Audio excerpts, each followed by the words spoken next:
যেহেতু চরমোনাইর পীরের দল হচ্ছে ইসলামী আন্দোলন, জামায়াত কিন্তু এই পীরের কনসেপ্টের বিরোধী, তাদের যে ভার্সন তারা ইসলামকে যেভাবে দেখেন তাতে, সো ওনাদের সাথে কিন্তু সম্পর্ক ভালো ছিল না। এখন হচ্ছে, এখন ভবিষ্যতে যদি এই ইসলামী দলগুলো, এবং শোনা যায়, আই এম নট শিওর, যদি স্টুডেন্টদের দলও তাদের সাথে অ্যালাইন্ড হয়, তাহলে আমাদের ভাগটা হয়ে যাবে হচ্ছে প্রো ইসলাম। নাহিদ ইসলামকে এখন আমি একটা দলীয় ব্যক্তি ভাবি, ওনার এই সমস্ত বক্তব্যের পরে আমার বিবেচনায় উনি একজন দলীয় ব্যক্তি। নাহিদ ইসলাম অথবা মাহফুজুল আলম, হ্যাঁ মাহফুজ আলম, এই লোকগুলিকে এখন আমি এক দলীয় ক্যারেক্টার হিসেবে চিন্তা করি, বিবেচনা করি। মানে ওনারা যে সমস্ত কথাবার্তা বলছেন, এটা যে এর মাধ্যমে কি হচ্ছে, বিএনপির খেলায় কিন্তু বিএনপি কিন্তু এটাই চাচ্ছিল আসলে। কিভাবে আমি বলি আপনাকে, মানুষের মধ্যে একটা ধারণা জন্মে গেছে না এখন, অথবা আওয়ামী লীগের মধ্যে একটা ধারণা জন্মে গেছে না যে আমাদের বোধহয় বিএনপিকে ধরেই সামনে অগ্রসর হতে হবে। আমরা যদি এই রাজনীতির মাঠে পুনর্বাসিত হতে চাই, তাহলে বিএনপি আমার জন্য একটা ভরসা। এই ধরনের চিন্তা কিন্তু এখন আওয়ামী লীগের লোকজন করে, কিন্তু হ্যাঁ করে, এখন ওরা করে যে আমাদের বাঁচানোর মতো একমাত্র দল হলো এখন বিএনপি, একমাত্র বিএনপি। এটা কি জানেন, এটা ওদের কিন্তু করতে বাধ্য করা হয়েছে। মানে কেন করে বলে মনে হয় আপনার? বা যখন নাকি বৈষম্যবিরোধী ছাত্র আন্দোলন বলে যে মির্জা ফখরুলের ভাষা বিএনপির মতো আওয়ামী লীগের মতো হয়ে যাচ্ছে, এটা মানে এটা কি? তখন আওয়ামী লীগ বলে যে এরা তো আমাকে নিষিদ্ধ করতে চায়, আর এরা বলতেছে বিএনপি আমার জন্য ফাইট করতেছে, তাহলে তো ঠিক আছে, আমি বিএনপির লেজ ধরি। সিম্পল হিসাবটা কিন্তু সিম্পল, কোনো আলোচনা নাই এখানে। এবং বিএনপির অনেক নেতা আড়ালে অবডালে থেকে সত্য মিথ্যে জানি না, তারা তো এভাবেই বলে যে বিএনপির সঙ্গে প্রয়োজনে যুগপথ আন্দোলন করে আমরা গণতন্ত্র ফিরিয়ে আনবো।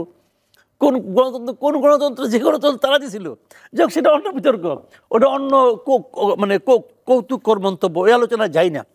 কিন্তু সাধারণ মানুষের মধ্যে এক ধরনের ধারণা কিন্তু তৈরি করা হচ্ছে, কিছুটা বিএনপি তৈরি করছে, কিছুটা বিএনপি এই ছাত্রদেরকে আমি বলবো এটা মানে কি বলবো, একটু উস্কে দিয়ে তাদের মুখ দিয়ে বলাচ্ছে।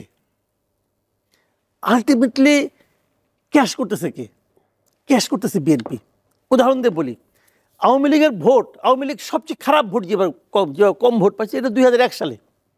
2001 সালে নির্বাচনে আওয়ামী লীগ মাত্র 62টি আসন পেয়েছিল। সেইবারও আওয়ামী লীগ কত ভোট পেয়েছিল জানেন? 2,26,65,000 ভোট। আচ্ছা, যেবার নাকি তারা সবচেয়ে খারাপ করেছে, সেইবারও তারা 2 কোটির উপরে ভোট পাইছে, 2.25 কোটি ভোট পাইছে। এখন লোকসংখ্যা বেড়েছে, ভোটার বেড়েছে, ওটা কিন্তু টোটাল ভোটের 40% ছিল। বিএনপি এবার বেশি যেছে, 179টার মতো পাইছে বোধ হয়, সেভাবে বিএনপিও 40% পাইছে, 40.97 কাছাকাছি, 41-এর কাছাকাছি, 40.97, আর এদের বোধ 40.12 না এরকম কিছু একটা হবে। মানে 1% ডিফারেন্স হয় নাই। তো ভাই যেবার তারা সবচেয়ে খারাপ করে, সেইবারও তারা 2 কোটি ভোট পায়। এই ভোটগুলি যাবে কই? এখন যদি এই ধরনের একটা ধারণা তৈরি হয় যে বিএনপি আমাদের উদ্ধারকর্তা, তখন তারা কিন্তু এই ভোটগুলি 2 কোটির মধ্যে মানুষের মধ্যে এখন তো বাড়ছে, আরো বাড়ছে, মানে দেশের জনসংখ্যা বাড়ছে। ধরলাম এই 10 বছর 15 বছর অপশাসনের কারণে, আত্মগ্লানির কারণে 10% ভোট কমে গেছে ধরলাম, তবু তো একটা হিউজ ভোট। নির্বাচন আমি শুরুতেই বলছি, সামনে কিন্তু ফাইনাল খেলা কিন্তু ভোটের খেলা। তো এই খেলায় তো এই বাচ্চারা ভুল করতেছে রে ভাই, দরকার তো নাই কোনো। ওনারা যে খেলায় নামছে ওটা তারা পারবে না করতেও। ওনারা যদি আওয়ামী লীগকে যদি মনে করেন, যদি আওয়ামী লীগকে এখন মানে ভোটের থেকে বাদ দিয়ে দেয়, তখন আওয়ামী লীগ ইলেকশন করতে পারলো না। ওরা তো মনে করলো জিতলো, আমি তো মনে করি হারলো। এই কারণে তখন আওয়ামী লীগ ইলেকশন করতে পারলো না। তখন আওয়ামী লীগের যারা ভোটার তারা যাবে কোথায়?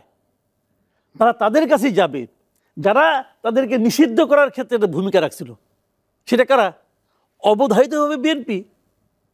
তো এটা হলো, এটা কিন্তু আমি একটা মানে জাস্ট হাইপোথেটিক্যাল কথাবার্তা বললাম, হয়তো আমাকে আমি এইভাবে বলাটা ঠিক কিনা আমি যাই না, কিন্তু আমি কিন্তু এইভাবে ফিল করি।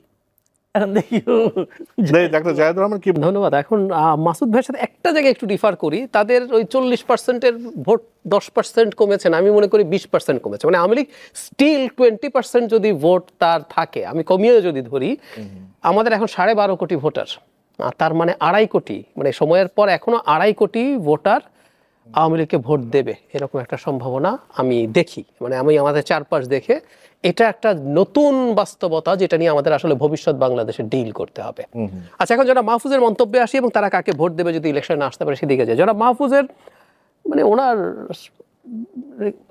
এখন উনি এটা বলছেন, উনি প্রধান উপদেষ্টার বিশেষ সহকারী হয়েছিলেন, তার আগে ওনার একটা বক্তৃতা আছে, এটা সার্কুলেট করেছিল অনেক। ওখানে উনি আওয়ামী লীগের লোকজনকে কিভাবে মানে রিকনসাইল করে সমাজে রাখা যায়, কারণ এদেরকে তো আমরা ফেলে দিতে পারবো না, এরকম বক্তব্য তার আছে অপরাধীদের বিচার করার পর। আচ্ছা, এখন উনি সরকারের উপদেষ্টা, মানে এই একটা জিনিস ওনাদেরকে বুঝতে হবে। কেউ কেউ বলেন যে ওনারা বয়স কম, মাসুদ ভাই বাচ্চা বললেন, বাচ্চাই, কিন্তু আপনি না যে চেয়ারগুলোতে বসেছেন ওই চেয়ারগুলোতে বসে বাচ্চামি করা যাবে না। খুব সোজা সাপটা কথা, কারণ এগুলো আপনি একটা মন্ত্রী পর্যায়ের চেয়ার, আপনি সরকারে আছেন। কেন বলছি কথাটা? সরকারকে স্ট্যান্ড নিয়েছে, নেন নাই। আচ্ছা, আগের মন্ত্রীরা বললে আমরা বলতাম পলিটিক্যাল বক্তব্য, হতেই পারতো, আগে পলিটিক্যাল পার্টি ক্ষমতায় ছিল, সে পলিটিক্যাল বক্তব্য দেবে। এখন তো পলিটিক্যাল পার্টি ক্ষমতায় না, আপনি দিচ্ছেন। আচ্ছা, সরকার যে আওয়ামী লীগকে নিষিদ্ধ করছে না এই ধরনের একটা সিদ্ধান্ত প্রাথমিকভাবে আমরা সরকারের মধ্যে দেখতে পাচ্ছি। আমি উদাহরণ দিই। একটা দল নিষিদ্ধ করার দুটো পথ, আওয়ামী লীগকে দুটো ভাবে নিষিদ্ধ করা যায়। একটা হচ্ছে সন্ত্রাস দমন আইন 2009, সেটার 18 ধারা অনুযায়ী আপনি এক্সিকিউটিভ অর্ডারে জামাত শিবিরকে এই যে অগাস্টে এসে শেখ হাসিনা যেভাবে করলেন, হিজবুত তাহরিরকে যেভাবে করা ছিল, এভাবে আওয়ামী লীগকে নিষিদ্ধ করা যায়, কারণ ট্রুলি আওয়ামী লীগ দল হিসাবে সন্ত্রাস করেছে, এটা প্রতিষ্ঠিত করা যায়। আচ্ছা, এটার প্রবলেম হচ্ছে এটার মধ্যে কোনো বিচার হয় নাই। এটা আপনি এক্সিকিউটিভ অর্ডারে যে কেউকে করে দিতে পারেন, পরে আপনি অন্য একজনকেও করে দিলেন। তুলনামূলকভাবে বেটার হিসাবটা হচ্ছে বিচারিক প্রক্রিয়ায়। আমাদের যে আন্তর্জাতিক অপরাধ ট্রাইব্যুনাল আছে, ওটা যে আইন আছে, অপরাধ আইন, এই আইনটাতে সংগঠনকে, পার্টিকে বিচার করা যাবে, এই ধারা আওয়ামী লীগ যুক্ত করেছিল, কারণ তারা জামায়াতকে বিচার করতে চেয়েছিল।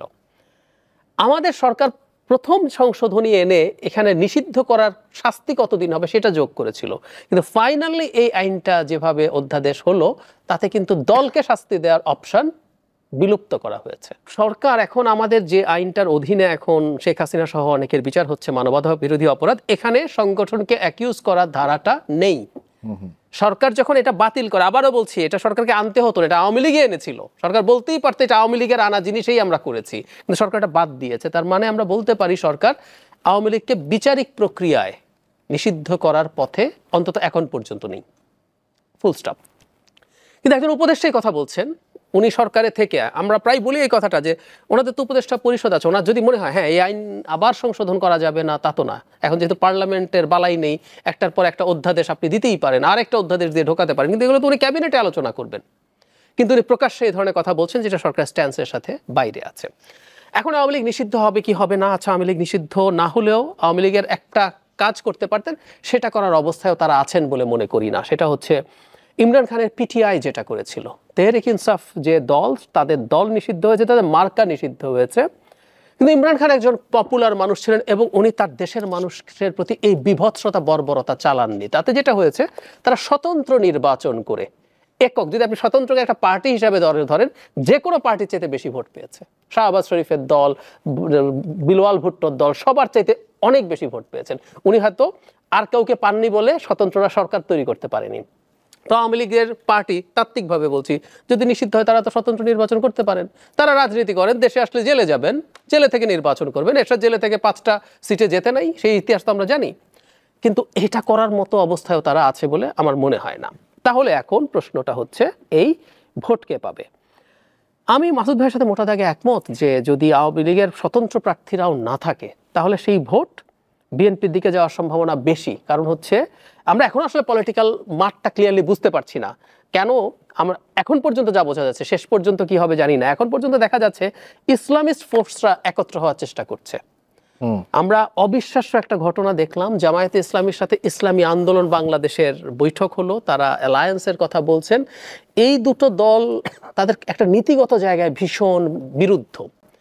যেহেতু চরমোনাইয়ের পীরের দল হচ্ছে ইসলামী আন্দোলন, জামায়াত কিন্তু এই পীরের কনসেপ্টের বিরোধী, তাদের যে ভার্সন, তারা ইসলামকে যেভাবে দেখেন তাতে। সো ওনাদের সাথে কিন্তু সম্পর্ক ভালো ছিল না। এখন ভবিষ্যতে যদি এই ইসলামী দলগুলো, এবং শোনা যায়, আই এম নট শিওর, যদি স্টুডেন্টদের দলও তাদের সাথে অ্যালাইন্ড হয়, তাহলে আমাদের ভাগটা হয়ে যাবে হচ্ছে প্রো ইসলাম এবং সেন্ট্রাল অ্যান্ড আদার্স। সেটা যদি হয়ে থাকে, আওয়ামী লীগের ক্রিমিনালদের কথা বলছি না, আওয়ামী লীগের আমাদের বন্ধু বান্ধবদের মধ্যে ছিল অনেকে যারা আওয়ামী লীগের কোনো বেনিফিটের জন্য আওয়ামী লীগ করতো না। আমি শেষের দিকের কথা বলছি, আগে বংশ পরম্পরায় দলটাকে ভোট দিয়েছে, তারা এক ধরনের সেন্ট্রিস্ট, সেকুলার, লিবারেল ধরনের মানুষ। ওই মানুষদের সামনে কিন্তু তখন বিএনপি ছাড়া আর কোনো অপশন থাকবে না। আপনি তো ওই প্রো ইসলাম রাইটিস্ট গ্রুপকে ভোট দিতে যাবেন না। তো এই ভোট এদিকে যাওয়ার সম্ভাবনাই বেশি থাকবে।